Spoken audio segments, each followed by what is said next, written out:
सत्ता सम्मेलन में हमारे अगले मेहमान का नाम न सिर्फ मध्य प्रदेश बल्कि देश की राजनीति में भी बड़ा कद रखता है। बल्कि वो 5 बार सांसद रह चुके हैं। अटल सरकार में भी मंत्री थे और मोदी सरकार में भी। फिलहाल उनके अनुभव और राजनीतिक समझ का फायदा मोहन सरकार उठा रही है। जोरदार तालियों से स्वागत करिए बीजेपी के कद्दावर नेता प्रहलाद पटेल जी का। जोरदार तालियों से। और उनको होस्ट कर रही हैं मेरी सहयोगी सुमेरा परितोष जी। पहले आइए। जोरदार तालियां हो जाए एक बार, जोरदार तालियां।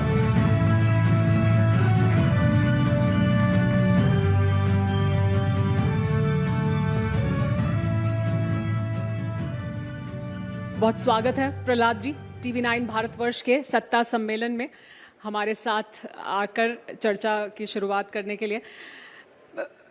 मैं राजनीति के बारे में जाहिर सी बात होगी बहुत सारी, लेकिन उसके बारे में बात करें और उस पर आए उससे पहले आपकी किताब के बारे में मैं चाहती हूँ हम वहाँ से शुरू करें आज। तो प्रहलाद जी की किताब बहुत जल्द आने वाली है, रिलीज होगी, और ये आपने परिक्रमा पर लिखी है, नर्मदा परिक्रमा जो आपने की थी। आपने कुछ तस्वीरें वीडियोस भी दिखाए, मैंने वो भी देखे हैं। तो ये इतने व्यस्त राजनीतिक जीवन में किताब लिखने का समय कैसे मिला? नहीं, मुझे लगता है कि आपकी जानकारी पूरी होनी चाहिए थी। ये 30 वर्ष पहले 1995 और 96 के दौरान जब मैं परिक्रमा में था, तो मेरे आराध्य गुरुदेव परम पूज्य श्री श्री अवस्थी जी की परिक्रमा थी, उसमें मैं सहयोगी बना था।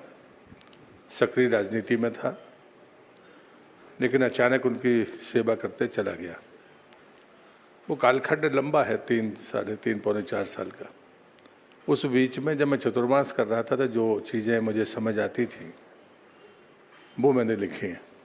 लेकिन एक बात मैं ज़रूर कहूँगा कि वो द्वंद्व का समय था। कुछ लोग ऐसा मानते हैं कि मेरे जीवन का सबसे खराब समय था, लेकिन उसी समय मैंने डॉक्टर राधा कृष्णन जी की भगवत गीता पढ़ी थी। उसमें एक जगह पर बड़े स्पष्ट लिखा है कि जब दुनिया झंझावात में फंसती है, जब उतार चढ़ाव देखती है, तब कोई विचार जन्म लेता है।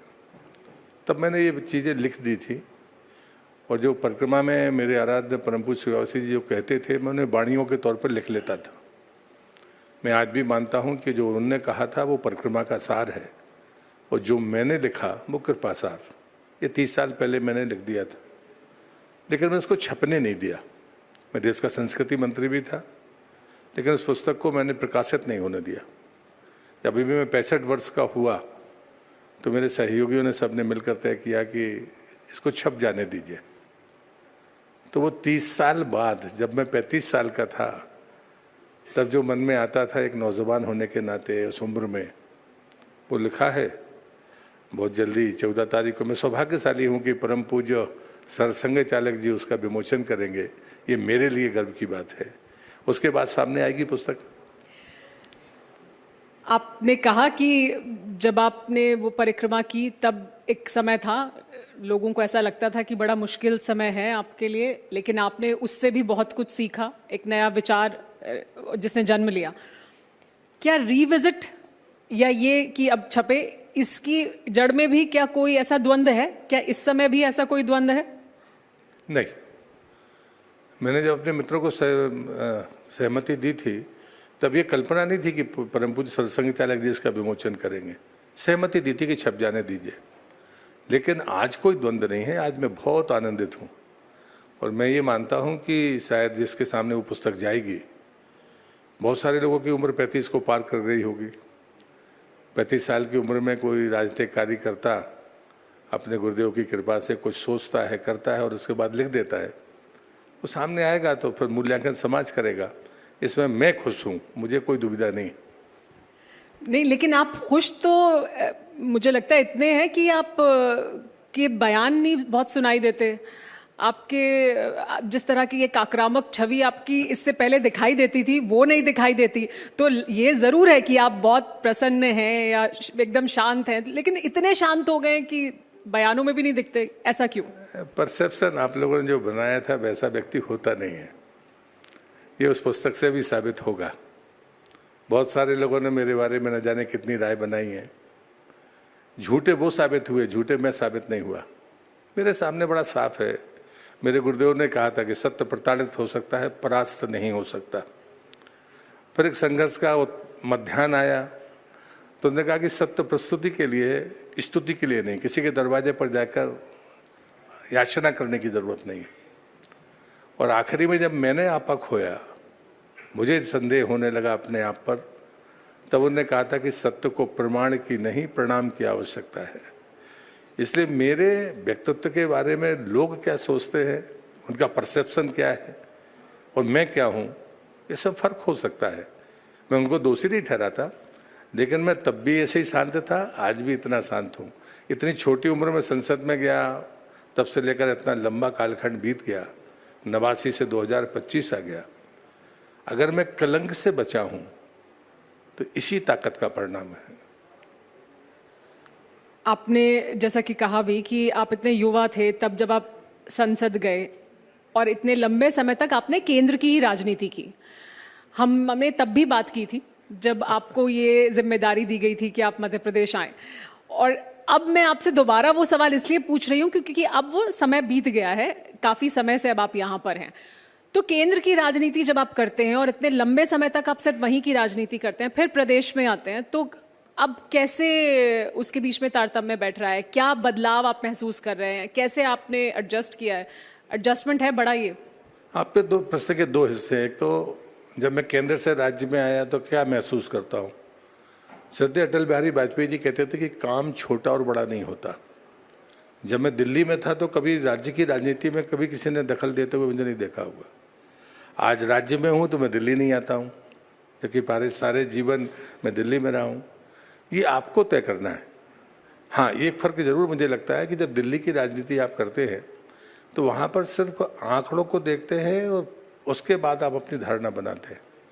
यहाँ पर चीज़ों को आप क्रियान्वयन की स्थिति में बहुत निकट से देखते हैं। इतना ही फर्क दिखता है मुझे, इससे ज्यादा कोई फर्क दिखता नहीं।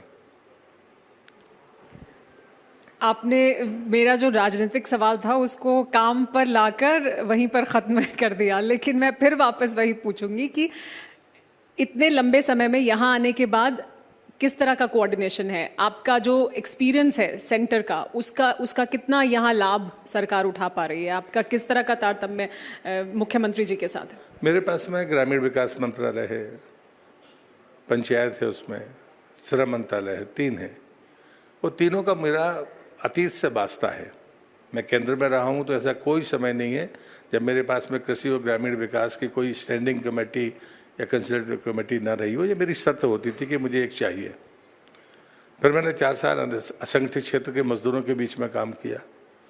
देखिए, पार्टी जब कोई फैसला करती है तो आपके सारे औरा को देखकर करती है, लेकिन कैसे लिंक जुड़ जाते हैं। मैं वहाँ जल शक्ति राज्य मंत्री था केंद्र में। यहाँ पर जब मैं ग्रामीण विकास का काम देखता हूँ तो मुझे लगता है कि चाहे वो पेयजल की समस्या हो या स्रोत की समस्या हो, फिर परिक्रमावासी हूँ नर्मदा का, तो मुझे पिछली बार जब मैं यहाँ पर आया तो मुझे लगा कि जल गंगा अभियान चल रहा है। चलता तो है ही, मंत्री क्या करेगा? तो चूंकि मुझे आंकड़े पता थे, मैं भारत सरकार में जल शक्ति मंत्री रहा हूँ, कि मध्य प्रदेश नदियों का मायका कहा जाता है। सबसे ज़्यादा पानी हमारे पास है, लेकिन हमें ये नहीं पता कि हमारी नदियाँ कितनी हैं, उनके उद्गम कहाँ पर हैं। तो मैंने मुख्यमंत्री जी से कहा कि मैं बेतवा के उद्गम पर जाऊँगा, तो उन्होंने कहा मैं भी चलता हूँ। मैंने कहा मुख्यमंत्री जाएंगे तो जलगंगा अभियान की शुरुआत बहुत अच्छी हो जाएगी। चल पड़े। पिछले साल मैं 32 नदियों के उद्गम पर गया था। पिछले वर्ष का और इसका मिला लें तो अभी तक मैं 104 नदियों के उद्गम पर होकर आ गया। ये जो चीज़ें हैं रिलीवेंट हैं। भारत सरकार में अगर आपको ये पता है कि मध्य प्रदेश सरप्लस वाटर का स्टेट है, आप नर्मदा बेसिन में भी पानी देते हो, गंगा बेसिन में भी पानी देते हो, गोदावरी बेसिन में भी पानी देते हो, सीधे आपकी नदियां जाके अरब सागर में मिल जाती हैं। इतना बड़ा कैचमेंट होने के बाद, इतना बड़ा रिसोर्स होने के बाद, अगर मेरे किसी गांव में पानी का संकट है, वहां पर पानी का स्रोत नहीं है पीने का, तो ये हमको सोचना पड़ेगा कि हम इसको कैसे रेशनलाइज करें, इसका रास्ता क्या निकालें। तो मुझे लगता है कि खाली आंकड़ों के लिए नहीं होता, हमें सोचने के लिए भी मजबूर करता है कि कि सरप्लस वाटर होने के बाद भी अगर मध्य प्रदेश में पानी का संकट है तो शायद हमारे सोचने में कहीं दोष है, हमें उसे ठीक करना चाहिए। गंगा और बाकी मिशन की भी आपने बात की, ये एक्चुअली बहुत बड़ा सवाल है। ये सवाल अभी आपने कहा तो मुझे इस पर भी ये ख्याल आया कि हम इतना पैसा खर्च कर चुके हैं गंगा की सफाई के लिए और इतने सालों से वो प्रोजेक्ट चल रहे हैं, लेकिन उसके बावजूद गंगा साफ नहीं हो रही है, उसके बावजूद यमुना साफ नहीं हो रही है।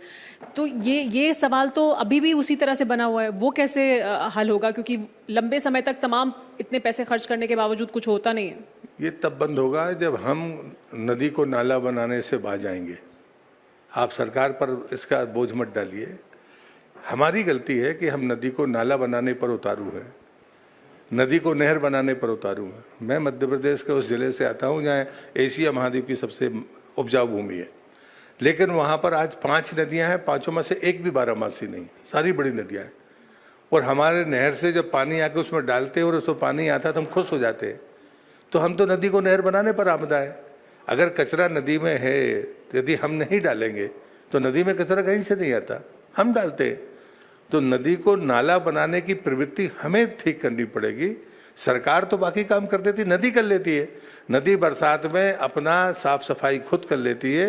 यदि हम कचरा ना डालें तो उसमें कभी कचरा नहीं आ सकता, कभी गंदगी नहीं आ सकती। तो सरकार की कोई जिम्मेदारी नहीं है, लोगों की है, लेकिन सरकार की भी तो जिम्मेदारी है। जो फंड अलॉट कर रहे हैं, जो फंड दे रहे हैं, सरकार की क्या जिम्मेदारी? नहीं, मुझे लगता है उसके मूल्यांकन होते हैं और सरकार की जिम्मेदारी है।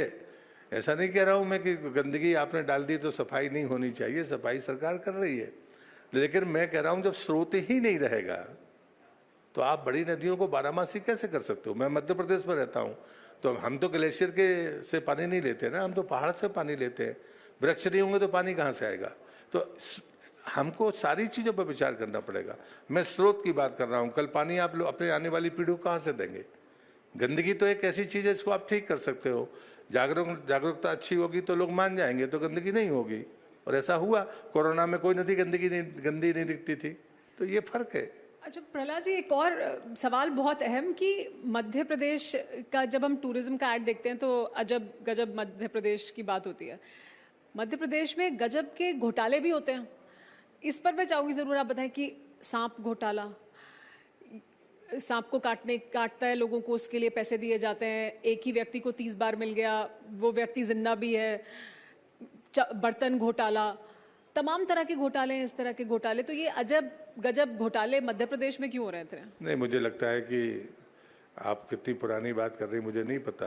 नहीं, ये तो अभी की, हमने अभी कुछ समय पहले वाली स्टोरी की, बल्कि अच्छी कवरेज भी की हमने कि सांप को काटने के लिए पैसे दिए जाते हैं और 30-30 लोग उसे, एक ही व्यक्ति 30 बार क्लेम कर लेता है। नहीं, मुझे लगता है जब से डायरेक्ट पैसा जाने लगा है तब से ये सारी चोरियां पकड़ में आने लगी हैं। पहले कभी होगा 30 बार में, कुछ ने 2 साल में तो 30 बार नहीं ले लिया होगा। 30 बार जब आप कह रहे हैं तो मतलब न जाने कितने साल से उसने लिया होगा आज। लेकिन जब से मोदी जी का डायरेक्ट किसी खाते में पैसा डालने का क्रम शुरू हुआ है, उसके बाद से चीज़ें मुझे लगता है कि रेयर कभी होगी तो बात अलग। हाँ, भोपाल में भी मेरे ही डिपार्टमेंट में एक घटना आई थी कि जिंदा आदमी ने मरे आदमी का पैसा ले लिया, लेकिन बाद में लोग पकड़े गए, उन पर कार्रवाइयाँ हुई, पैसा वापस हुआ। तो मुझे लगता है, लेकिन जो बात आप कह रहे हैं वो मुझे पता नहीं है, इसलिए उसमें बोल नहीं पा रहा हूँ। पर 30 बार अगर कोई आदमी मुआवजा लेगा तो 2 साल में तो नहीं हो सकता, मतलब फिर उसके लिए लंबा समय रहा होगा उसका। अच्छा, जो आपका मंत्रालय भी है उससे जुड़ा एक बहुत अहम सवाल कि मध्य प्रदेश में विकास हो रहा है, तमाम तरह के विकास के आंकड़े हैं। मुख्यमंत्री जी कुछ समय पहले आए थे, उन्होंने भी बताया कि क्या कुछ उनकी योजनाएं वो आगे बढ़ा रहे हैं। दिग्विजय सिंह के दौरान जो योजनाएं थी उनको सरकार आगे बढ़ा रही है, लेकिन उसके बावजूद मध्य प्रदेश एक ऐसा प्रदेश भी है जहां पर भले कृषि के जो आंकड़े हैं वो दिखाते हैं कि बहुत ज़्यादा तरक्की हो रही है, लेकिन जो अर्बन रूरल डिवाइड है वो बहुत स्टार्क है, बहुत ज़्यादा आपको दिखाई देता है। जो ग्रामीण क्षेत्र हैं वहाँ पर ग्राम पंचायतों को और सशक्त करने के लिए जो बहुत पहले हो जाना चाहिए था वो अभी तक नहीं हुआ है। तो मध्य प्रदेश में जो वो अंतर है वो बहुत ज़्यादा दिखाई देता है। उसको पाटने के लिए क्या किया जा रहा है कि उनको और ताकत दी जाए, उनको और पैसा दिया जाए? नहीं, मुझे लगता है कि एक कंपैरिजन का आधार क्या है। मैं ये मानता हूँ कि शहर से जुड़ी हुई पंचायतों के सामने चुनौतियाँ हैं, क्योंकि आज नहीं कल उनको शहर बनना है, तो उनके सामने ड्रेनेज की प्रॉब्लम्स है, रोड कनेक्टिविटी की प्रॉब्लम्स है कि उतने चौड़े रोड कहाँ से लेकर आएंगे। तो मैं जब मंत्री बना तो मैंने यहाँ सबसे पहले जिला पंचायत अध्यक्ष और जिला पंचायत सीओ, फिर जनपद अध्यक्ष, जनपद सीओ, फिर जिला पंचायत के सदस्य, और हमने टास्क बाकायदा कमेटियां बनाई कि 5 बिल्कुल चिन्हित मामले हैं। और मैं समझता हूँ डिबेट ऐसे विषयों पर होना चाहिए, जो जेंट्री बैठी है उसको भी विचार करना चाहिए। मैंने कहा कि जो उपनगरीय व्यवस्था है, महानगर से लगी हुई पंचायत है, वहाँ मनरेगा का मजदूर नहीं मिलता, वहाँ पर बाकी चीज़ें नहीं होती हैं, तो एक कमेटी बनाई कि कहीं सेमी अर्बन कोई मॉडल बनेगा क्या, बिना बनाए आप उसका भला नहीं कर सकते उस पंचायत का, उस ब्लॉक का। फिर बात आती है कि आप सेंट्रल की एड के भरोसे हो, पूरी पंचायतें अगर स्वावलंबी पंचायत बनना है तो खाली भारत सरकार का और राज्य सरकार का पैसा लेकर नहीं, आपकी खुद की इनकम क्या है, उसके लिए एक कमेटी थी, मिनिस्टर्स की कमेटी थी जिसने चेयर किया। एक था कि भाई आप तकनीक का उपयोग कैसे करते हो, फिर भारत सरकार की जो योजना है उसको आप वित्तीय अपने प्रबंधन में किस स्थिति में लेते हो। तो ऐसे दूसरा शिक्षा का क्षेत्र है, आप महाराष्ट्र में जाएंगे तो वहाँ के जिला पंचायत उपाध्यक्ष के पास में शिक्षा समिति का वो अध्यक्ष है, यहाँ पर है क्या, पहले कभी हुआ करता था। ऐसी विसंगतियाँ हैं, मैं इसे स्वीकार करता हूँ, लेकिन इसका ये मतलब नहीं है कि डिफरेंस इतना हो गया है कि जिसको पाटा नहीं जा सकता। मैं ऐसे नहीं मानता, क्योंकि सड़क, प्रधानमंत्री सड़क का काम देश में सबसे अच्छा मध्य प्रदेश में हुआ है। आदिवासियों में जनमन, जो अति पिछड़े आदिवासी थे, जनमन में हम नंबर 1 पर है, और मुझे लगता है प्रधानमंत्री आवास में हम नंबर 1 पर है। तो जो चीज़ें हैं, मकान है, गैस है, सड़क है, इलेक्ट्रिसिटी का मामला है, हाँ कुछ टोले मजरों को परिभाषा के कारण दिक्कत हुई थी, क्योंकि कनेक्टिविटी मानी गई थी कि जो राजस्व ग्राम है वो कनेक्ट होगा, लेकिन अब उसको भी भारत सरकार ने सुधार दिया। अब जहाँ पर हैबिटेशन है वो हैबिटेशन माना जाएगा। तो इसके बाद रास्ते निकल रहे हैं, ऐसा नहीं है। और मैं इतने दावे के साथ कहता हूँ कि वो छोटे छोटे गांव भी आने वाले 2 साल में कनेक्ट होंगे। तो मुझे लगता है कनेक्टिविटी है। हम डिफरेंस कैसे देख रहे हैं, ये पैरामीटर सामने होगा तो मैं जवाब दूंगा। जरूर।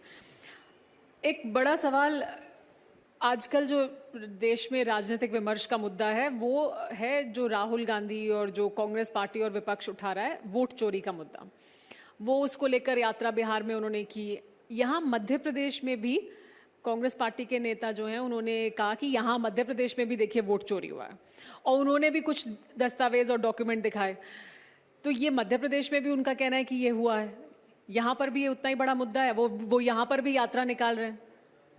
कांग्रेस कह रही है बात, कोई जवाब दे ना दे, हम तो दे सकते हैं। हमने कांग्रेस को वोटों की चोरी करते हुए देखा है। और जहाँ तक सवाल कांग्रेस को, तो कांग्रेस को अपना इतिहास पलट कर देखना चाहिए। क्या हुआ था जब प्रधानमंत्री जवाहरलाल नेहरू बने थे, सामने कौन था? सरदार पटेल को कितनी वोट मिली थी, जवाहरलाल नेहरू को कितनी वोट मिली थी? ये वोट चोरी नहीं है।